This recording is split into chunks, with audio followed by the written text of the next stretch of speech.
Welcome to the Flower Chef. I'm the Flower Chef Carly Cylinder, and today we are using leftovers. You will see on my bloopers how terribly wrong that went. I'm going to separate it out by type. I have sunflowers here. These are very pretty fringe ones. The nice thing about sunflowers is they're super economical and they're not year-round, but they're available most of the year. So that is really good. And people love sunflowers. There's very few that really don't like sunflowers. Roses can be very polarizing for certain people, but generally people love sunflowers, and it's good for male or female, gender neutral, I suppose, and there's not a whole lot of sentiment, so that's good. It's perfect for really any occasion. Next we have Hypericum. These are, common name is called coffee bean, and they're fairly common. You may have seen them and just not noticed. They come in a coral, which we have here, a brown and a green and a white, but those are a little bit rare. And they do smell like coffee. Are they made from, are these coffee beans? I don't know. I'm gonna look that up. I should know. I'm the Flower Chef. I'm gonna look it up and I'm gonna put it in the notes. It smells, they have a very strong smell today. Sometimes they don't smell all that much.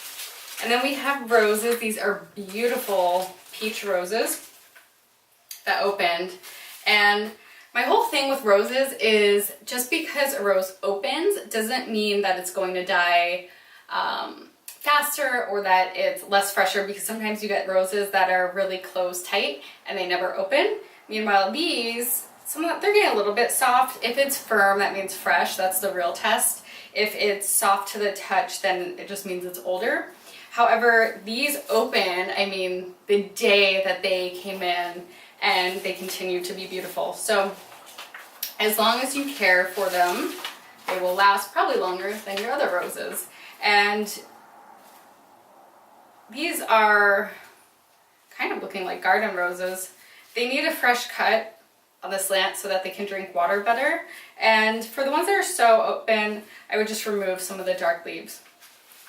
Then we have a bunch of lemon leaves. These are very cheap.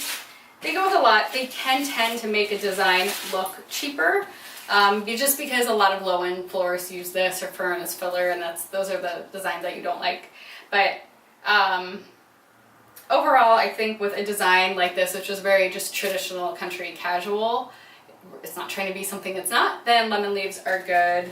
This is brown. I'm just going to toss that. Okay.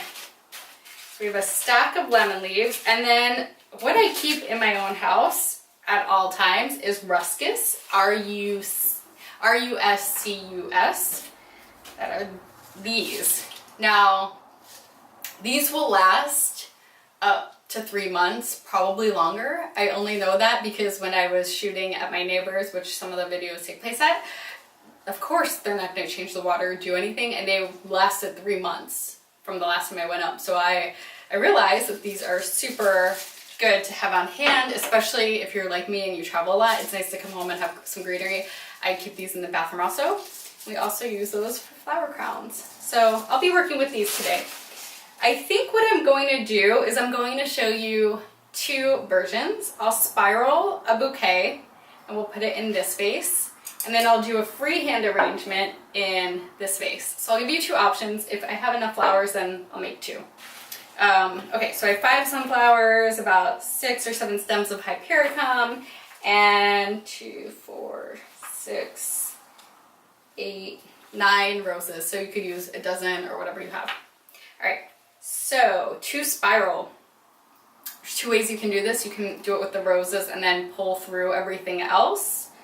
Or we can spiral it all together, which I'm going to do. These stems are pretty short, so I would prefer them long, but they had already been cut short. So I'm going to take the first flower in my hand, and actually I'm going to pull through the greenery. So I'm going to just spiral the Hypericum with the roses and the sunflowers. So I'm adding it one by one. I'm adding it in the same direction. Put that over. These are a little bit tricky just for the sheer size of the sunflowers. And I personally like to overlap them a bit. I think it looks really nice. And you can spiral in 2 at a time. All spiraling is it's going over, you're going over the stems in the same direction at an angle so that I can close it down nicely and nothing will snap. So I'm going to add 2 here just for volume. I'll add a sunflower over here. Sorry, that was a truck. I don't know if you could hear it.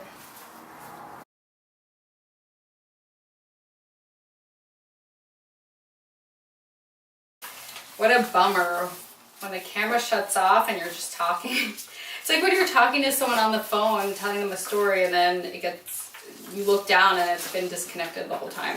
That's what that felt like, and I don't have the energy to do it again, nor do I remember what I said, and I'm pretty sure I said some good information. So I hope in all of these bloopers you at least learn something, because that is the whole point of all of this. Okay, so separating it by type. And let's do this. So I'm going to start the sunflower and add in the rose. And then I just go down the line adding in the hypericum. I can add in the greenery if I want or pull it through later, which I'll probably do. And again, these are short. Not only are these cut too short, honestly, for right now, but they're so hard to work with when they're this big. So what I do is I'll cluster a few together. So you can take 2 stems and put it together, just as long as you're crossing it over and going in the same direction. So when I push it down, they all go down easily. And then you can give it a little half turn in your hand if you need to. Okay, it's very boxy. Of course, it's never gonna look as good as when you do it over and over. This is why for wedding bouquets, I mean, sometimes those take 5 or 6 times to make. And where should the last one go? I'll put it over here. If you're working by yourself, then you could put this in front of a mirror to look and see how it's going. So I'm gonna add in some of the hypericum for color, and then if I need an exact spot, I'll pull it through. So I'm pushing it down, find that stem, and just pull it through. Okay. There's a little hole over here. This is why it gets heavy. So the reason we're spiraling is, 1, for me just to show you that technique, and 2, sometimes if you're working with a tall, thin vase or a narrower vase, it's hard to get all the stems in there, so you can spiral it and then kind of plop it in. All right, I don't know how I did this all before, but it's very heavy. So I'm going to add in another stem like that and pull up any of the flowers that have fallen down. What I like to do is I like to kind of have an in and out, so I'll pull up, and you can do this in the vase as well, pull up some of those stems. And then I'm going to add in more of the hypericum for color. Okay, maybe some down here. Maybe this is gonna look prettier. All right, I feel like I can't even get another leaf in there. If you want to add the greenery, it changes the look a little bit. I'm gonna not do it right now. And I'm gonna just press down on the stems, place it in the vase. So that actually went a lot quicker than arranging it inside the vase, and it seemed to jam more stems in. So there we go. This is a tight little posy of sorts, but you get the idea.